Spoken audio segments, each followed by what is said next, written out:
Welcome back to CobraVids, guys. We're back out on the range. We're going to try to do some gun videos for you. We're going to ease into it step by step. We're going to try to get some gun videos made that will not offend YouTube.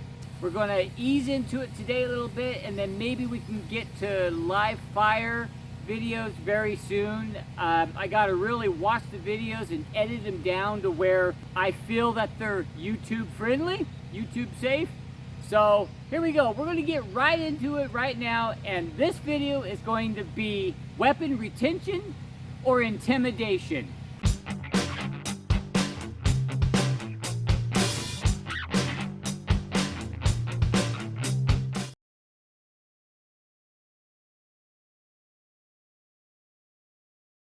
Alright guys, I hope you can hear me well enough. I got my generator going in the background because if you've been following my channel, you know that here in Texas we're having a power crisis because we had a few tornadoes touch down around us and all hell broke loose.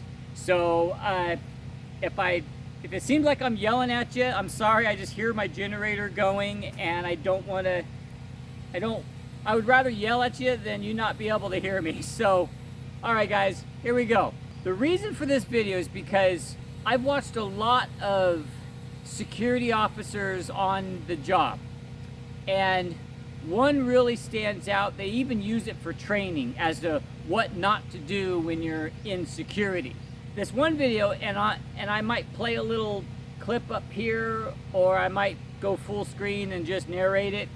But what this video is, the kid is working at an IRS office inside of a normal building. The building itself is not federal property, but the IRS is federal property, or it's a federal office, okay? I don't know why I do that, you know, that's kind of stupid.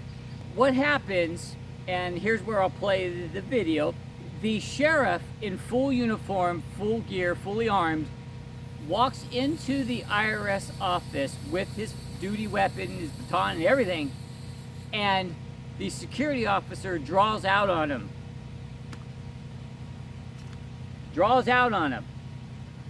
And that officer is faced with the firearm pointed right at him. And he's holding this sheriff at gunpoint. Okay? Which some would argue he's justified because the guy came in with a weapon into a federal office. Some would argue that. Okay, but we cannot see enough of this video to really condemn that officer. So I've been doing armed security for 20 years. Okay, I'm not a complete expert at firearms by any means, but I know what I can do and what I cannot do while on duty. Okay, and that officer appeared to have his hand here. I don't know if it's pepper spray or what his hand was on, but this, and this is all weapon retention. It is perfectly legal for security officers, police officers, and pretty much civilians carrying an exposed weapon, weapon retention, okay? It is not intimidation or assault or threatening with a firearm until your hand is on the gun. This is intimidation. This could be looked at as threatening somebody with the gun, especially if you're ordering, get out, okay? This is obviously intimidation or threatening with the firearm, okay? So in that video, I do not see this or this. I see this, okay? And this is very close because my hand is on the gun. This is very close to being intimidation, okay? But a lot of officers will do this because it's a quick to his gun, okay? It's like if you're out here, or the idiot officers that do this while they're interviewing somebody or talking to somebody, they do this and they face them. Well, they can get kicked in the nuts and be down on their knees in seconds, okay? So most officers will turn like this and place their gun in a weapons retention location like this. This is an interview stance. This is how an officer should be facing somebody that they are interviewing. For one, you're less target, it's harder to kick you in the nuts, and they don't know what's going on this side. So that goes saying with everything. Yeah, this is pepper spray, okay? So technically, this could be like I'm intimidating you with my pepper spray, okay? But in the eyes of the law, this is considered weapon retention, okay? So when I'm on duty, I normally go like this, because when my firearm is on me and I'm like that, I'm like, right? Immediately, up, down, out. Perfect, right? I can do it without looking, without even feeling, see? And the holster I use for my side work I do sometimes is a double release. Thumb gets in there, flips that hood up, then you push the button and it comes up. Because unless you push the button, it won't come up. So for me to go from here to out in seconds, okay? That's why my hand goes like this. This is weapon retention right here, okay? I have a habit of circling my barrel. Don't take that habit. It's not right. You don't want to put your hand on your barrel like that, but I do sometimes. A lot of times my hand will go here. My baton I carry on duty most of the time on my main job, it doesn't have a swivel holder like this one here. It has a stationary up and down, so I have to pull it up, grab down here because I have it upside down. See, so when I pull my other one up, grab here, deploy down, ready to use, right? Doesn't have a swivel, but the swivel's nice because you can grab it here if you need to deploy it and place it right in your hand and draw, okay? So this is retention of the baton. This is intimidation. This is intimidation, okay? So on with that video, that security officer, as the police officer, the sheriff's like, no, I'm leaving, I'm getting out of here. That dumbass holds the sheriff at gunpoint and he follows him out to the damn elevators of the non-federal building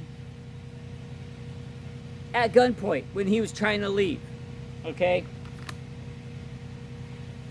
I have not heard any updates on that guy or that kid, but from what I gathered, he's going to serve some time, or he should serve some time.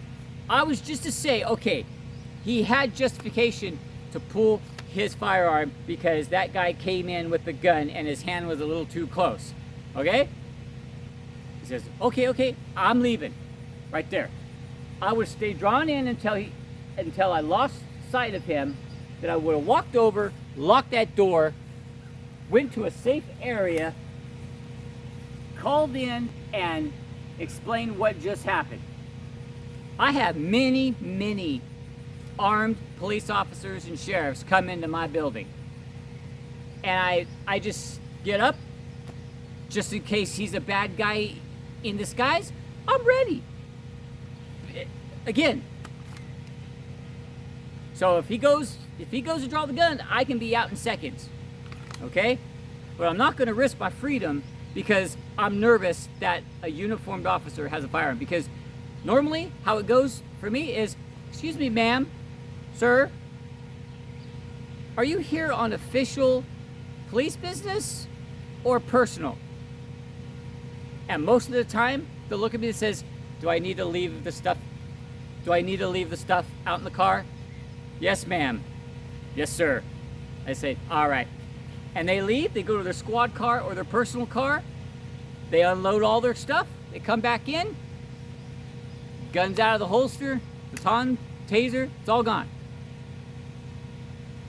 And that's how you properly handle it, okay? I got called out on a comment I made on that particular video. Someone wanted to argue Well, how do you know that he's a criminal? Well, you know what? I'm going to go home at night one way or another.